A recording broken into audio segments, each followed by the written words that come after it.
Attention, ça va être une pilule difficile à avaler pour certains.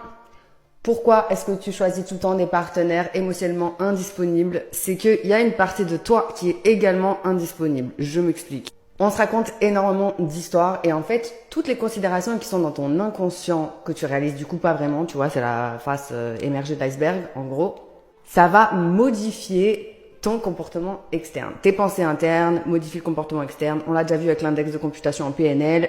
On peut en reparler un peu plus tard. Et quand il s'agit de tes histoires amoureuses, en réalité, si tu penses pas mériter certaines choses, eh ben, tu vas faire en sorte de te mettre dans cette même situation pour conforter ton idée.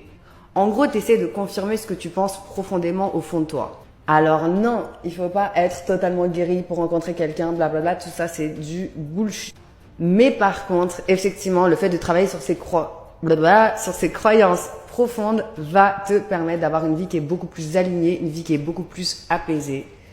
Et au final, c'est pas si difficile que ça. Je te rappelle, hein, tu le sais que chez nous, c'est l'hypnose. Hein, on travaille sur les croyances profondes en kiffant sa live. Tu sais où me trouver si tu as des questions. Et si t'es toujours pas à bout, je sais pas ce que t'attends.